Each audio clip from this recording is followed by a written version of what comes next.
जय श्री कृष्णा। राधे राधे दोस्तों। आप सभी का दिन शुभ और मंगलमय हो। आप सभी को आमलकी एकादशी की हार्दिक शुभकामनाएं। आप सभी पर भगवान विष्णु की कृपा सदैव बनी रहे। आज की वीडियो में आप सुनेंगे आमलकी एकादशी की संपूर्ण व्रत कथा। आज फाल्गुन मास के शुक्ल पक्ष की एकादशी तिथि है और इस एकादशी को आमलकी एकादशी के नाम से जाना जाता है। कुछ स्थानों पर इसे रंगभरी एकादशी भी कहते हैं। तो आज मैं आप सभी को सुना रही हूँ आमलकी एकादशी की बड़ी ही दुर्लभ कथा। इन कथाओं को सुनने से मनुष्यों के सभी पाप और संकट कट जाते हैं तथा समस्त मनोकामनाओं की पूर्ति होती है। तो प्रिय श्रोताओं, आप लोग बड़ी ही श्रद्धा और प्रसन्नचित्त मन से इस कथा को पूरा अवश्य सुनिएगा। तो आइए भगवान श्री लक्ष्मी नारायण जी के चरणों का ध्यान करते हुए इस कथा को सुनते हैं। तो प्रिय श्रोताओं, भगवान श्री कृष्ण के श्री मुख से विजया एकादशी की कथा एवं महात्म्य सुनकर युधिष्ठिर बोले कि हे मधुसूदन, आपके श्री मुख से फाल्गुन मास के कृष्ण पक्ष को आने वाली विजया एकादशी का महात्म्य और कथा सुनकर मैं तृप्त हो गया हूँ और अब मैं फाल्गुन माह के शुक्ल पक्ष को आने वाली एकादशी तिथि के बारे में जानने को उत्सुक हूँ। अथा हे मधुसूदन, इस एकादशी को किस नाम से जाना जाता है? इस एकादशी व्रत का क्या विधि और क्या विधान है? इस व्रत में हमें किस भगवान की पूजा करनी चाहिए? इस एकादशी व्रत के फलस्वरूप हमें किस पुण्य फल की प्राप्ति होती है? मुझसे विस्तार पूर्वक कहिए। युधिष्ठिर की बात सुनकर भगवान श्री कृष्ण बोले, हे राजन, फाल्गुन माह के शुक्ल पक्ष को आने वाली एकादशी को आमलकी एकादशी के नाम से जाना जाता है। इस एकादशी व्रत के प्रभाव से समस्त पापों का नाश होता है। इस एकादशी को करने पर प्राप्त होने वाला पुण्य फल 1000 गौदान के समान है। हे राजन, अब मैं आपको आमलकी एकादशी की व्रत कथा सुनाने जा रहा हूँ। तो ऋषि वशिष्ठ ने राजा मानधाता को सुनाई थी। इस कथा को ध्यान पूर्वक सुनना। भगवान श्री कृष्ण बोले कि एक समय की बात है जब राजा मानधाता ऋषि वशिष्ठ के आश्रम पहुंचे और उनसे निवेदन करने लगे। तो राजा मानधाता बोले कि हे मुनिवर, आप सर्व वेदों के ज्ञाता हैं।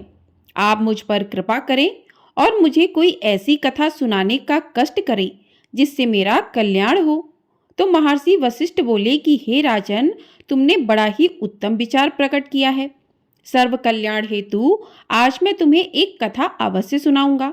सभी व्रतों में सबसे उत्तम और मनुष्य के अंत समय में उसे मोक्ष प्रदान करने वाली आमलकी एकादशी की कथा।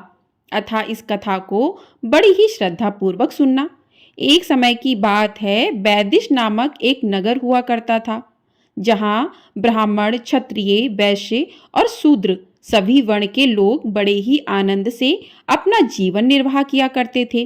वहां सदैव वेद ध्वनि गूंजा करती थी और इस नगर में पापी, दुराचारी और नास्तिक कोई भी नहीं था। उस खुशहाल नगर में चैत्ररथ नामक चंद्रवंशी राजा राज्य किया करता था। राजा अत्यंत विद्वान और गुणी था। नगर में कोई भी व्यक्ति दरिद्र और कंजूस नहीं था। सभी नगरवासी परम विष्णु भक्त और अबला वृद्ध, स्त्री पुरुष सभी एकादशी का व्रत किया करते थे। एक दिन फाल्गुन मास के शुक्ल पक्ष की आमलकी एकादशी का पर्व आया। उस दिन सभी प्रजाजनों ने हर्षपूर्वक इस व्रत का अनुष्ठान किया। राजा अपने प्रजाजनों संग नगर के एक मंदिर में जाकर पूर्ण कुंभ की स्थापना करते हुए प्रभु को धूप, दीप, नैवेद्य, पंचरत्न आदि से धात्री आमले का पूजन करने लगे। इस प्रकार स्तुति करने लगे, हे पूज्य धात्री, आप परम ब्रह्म स्वरूप हो, स्वयं ब्रह्मा जी द्वारा उत्पन्न हुए और सर्व पापों का नाश करने वाले हो। आपको मैं कोटि कोटि वंदन करता हूँ। अब आप मेरा अर्घ स्वीकार करें। आप स्वयं श्री रामचंद्र जी द्वारा पूजनीय हो। मैं आपकी स्तुति करता हूँ, अतः आप मेरे सभी अवगुणों का नाश करो। भगवान धात्री की स्तुति के साथ ही सभी ने उस रात्रि जागरण भी किया। रात्रि के समय वहां एक बहलिया आया। वह अत्यंत पापी और अधर्मी था। वह अपने परिवार का भरण पोषण जीव हत्या करके किया करता था। उस समय भूख प्यास से अति व्याकुल वह बहलिया मंदिर में हो रहे जागरण को देखने मंदिर के कोने में जाकर बैठ गया और भगवान श्री हरि की एकादशी कथा का महात्म्य सुनने लगा। इस तरह वहां उपस्थित अन्य नगर जनों की भांति उसने भी पूरी रात्रि जागरण करते हुए बिता दी। प्रातःकाल होने पर सभी नगरवासी अपने घर को चले गए और वह बहलिया भी अपने घर को चला गया। घर जाकर उस बहलिये ने भोजन किया और कुछ समय पश्चात उस बहलिये की मृत्यु हो गई। किंतु आमलकी एकादशी व्रत के कारण उसने अगले जन्म में राजा विदुरथ के घर जन्म लिया और वह वसुरथ के नाम से जाना गया। आगे जाके युवा होने पर वह चतुरंगनी सेना और धन धान्य से परिपूर्ण होकर 10,000 ग्रामों का पालन करने लगा। उसकी प्रतिभा तेज में सूर्य के समान, कांति में चंद्रमा के समान, वीरता में स्वयं भगवान विष्णु के समान और क्षमा में माता पृथ्वी के समान थी। वह अपने युग में महान धर्मनिष्ठ, सत्यवादी, कर्मवीर और परम विष्णु भक्त था। वह अपनी प्रजा का सम्मान भाव से पालन करता था। वह परम दानवीर था और दान सेवा उसका नित्य कर्म भी था। एक दिन राजा आखेट करने हेतु जंगल में गया। देव योग के कारण वह मार्ग भूल गया और दिशा की अज्ञानता के कारण वह एक वृक्ष के तले में जाकर सो गया। कुछ ही देर बाद पहाड़ी डाकू वहां आ गए। राजा को अकेला देख मारो मारो शब्दों के नारे लगाते हुए राजा की ओर दौड़े। डाकू कहने लगे कि इस दुष्ट राजा ने हमारे सभी संबंधी, माता पिता, पुत्र पौत्र की निरापराध हत्या की है और हमें अपने नगर से बाहर निकाल दिया है। अतः ऐसे दुष्ट राजा को मारना अवश्य चाहिए। अपना क्रोध राजा के ऊपर निकालते हुए वे निशस्त्र राजा की ओर दौड़े और अपने अस्त्र शस्त्र का प्रहार राजा के ऊपर करने लगे। जितने भी अस्त्र शस्त्र राजा के ऊपर फेंके जाते वह स्वतः ही नष्ट हो जाते थे और राजा को उन अस्त्रों का वार एक पुष्प के समान प्रतीत हो रहा था। अब उन डाकुओं द्वारा फेंके जाने वाले अस्त्र और शस्त्र उल्टा उन्हीं को क्षति पहुंचाने लगे और क्षति के मारे वह स्वयं ही मूर्छित होकर नीचे गिरने लगे। उसी पल राजा के शरीर से एक दिव्य प्रकाश उत्पन्न हुआ और उसमें से एक बहुत ही तेजवान स्त्री का आगमन हुआ। वह सुंदर स्त्री अवश्य थी, किंतु उसकी भ्रकटी टेढ़ी थी। उनके नेत्रों से एक भयावह अग्नि की ज्वाला प्रकट हो रही थी। वह दूसरे काल के समान दिख रही थी।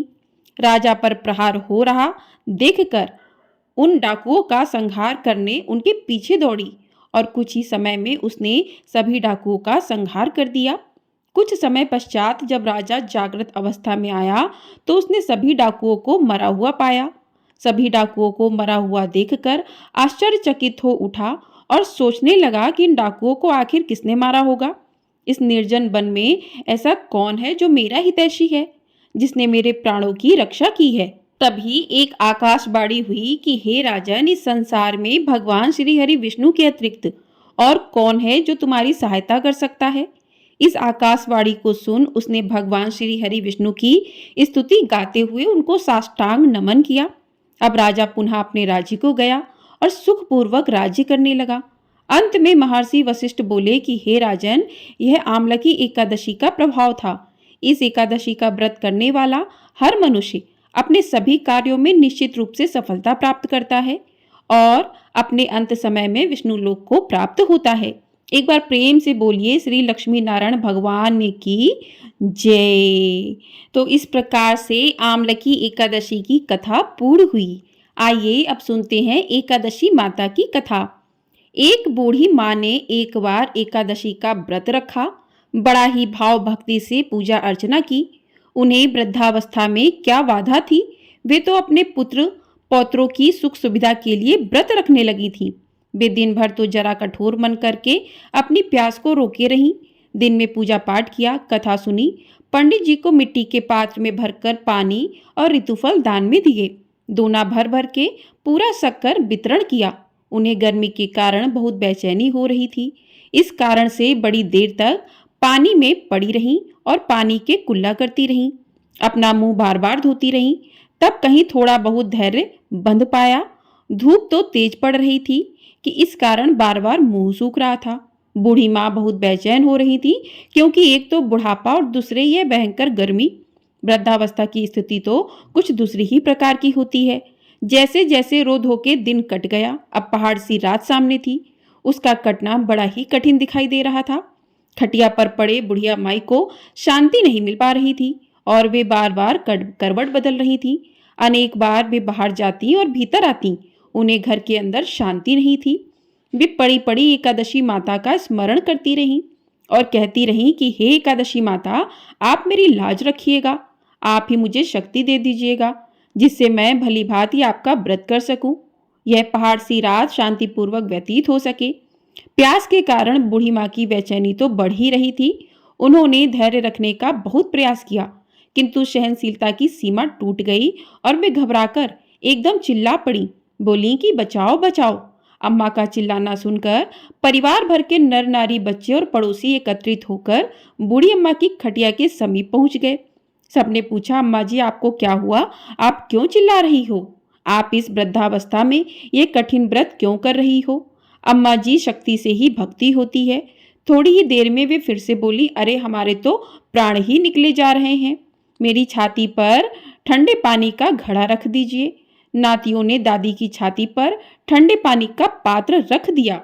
तब कहीं जाकर उन्हें थोड़ा बहुत आराम मिला और थोड़ी देर के लिए उन्होंने अपनी आंखें बंद कर ली। एकादशी माता ने सोचा कि यह बूढ़ी अम्मा है तो बहुत कठोर, जरा जाकर उसकी परीक्षा लेना चाहिए। वे आधी रात को मुर्गा बनकर टेर लगाने लगी। मुर्गा की आवाज सुनकर दादी जल्दी से उठी और बाहर जाकर आसमान की ओर देखा, किंतु आसमान में कहीं उन्हें प्रातःकालीन तारा नहीं दिखाई दिया। वे सोचने लगी कि यह मुर्गा क्यों और कैसे बोल गया। उन्हें प्यास तो लग ही रही थी, थोड़ा बहुत उनका मन भी विचलित होने लगा था, किंतु अंत में उन्होंने दृढ़ निश्चय किया कि अब व्रत को पूर्ण करके ही छोड़ूंगी, चाहे भले ही मेरे प्राण निकल जाएं। यह सोचकर फिर वे खटिया पर शिथिल होकर लेट गईं। थोड़ी ही देर में एकादशी माता ने उनकी फिर से परीक्षा लेनी चाहिए। एक छोटी सी बालिका एक गिलास में शरबत लेकर उनके सिरहाने खड़ी हो गई और जोर से बोली कि दादी जी, सवेरा हो गया, आप हाथ मुंह धोकर शरबत पी लीजिए। पहले तो शरबत का गिलास देखकर उनका मन ललचा गया, किंतु अचानक व्रत का स्मरण हो आया और उन्होंने सोचा कि मैं किसी भी प्रकार से अभी शरबत नहीं पी सकती हूँ, और वे शांतिपूर्वक अपनी खटिया पर लेट गईं। फिर थोड़ी ही देर में उन्हें ऐसा लगा कि जैसे किसी ने उन्हें पानी के कुएं में पटक दिया हो। वे बड़ी देर तक उस कुएं में हाथ पांव चलाती रहीं, किंतु उन्होंने अपने मुंह में पानी की एक बूंद भी नहीं जाने दी और वे दृढ़तापूर्वक अपने व्रत का पालन करती रहीं। थोड़ी ही देर में न जाने कहां से सामने आग जलने लगी, जिससे भारी गर्मी बढ़ने लगी और प्यास के कारण प्राण निकलने लगे, किंतु बूढ़ी अम्मा का कुछ भी नहीं बिगाड़ पाया। वे जहां की तहां मुस्कुराती हुई सी बैठी रही। थोड़ी ही देर में बाहर प्रकाश दिखाई देने लगा, ऐसा लगा जैसे सवेरा हो गया हो। बूढ़ी अम्मा ने जब बाहर जाकर देखा तो समझ गई कि अभी सवेरा होने में 3-4 घंटे की देरी है। यह जानकर वे शांतिपूर्वक इधर उधर घूमने फिरने लगी। एकादशी माता यह बात अच्छी तरह से समझ गई कि बूढ़ी अम्मा किसी भी प्रकार से अपने व्रत से नहीं टल सकती हैं। वे उनके सत्य व्रत को अच्छी तरह से समझ गईं। सवेरा होते ही बूढ़ी माता ने स्नान किया, भगवान का पूजन पाठ किया, एकादशी माता की कथा सुनी, ब्राह्मणों को दक्षिणा देकर भोजन कराया।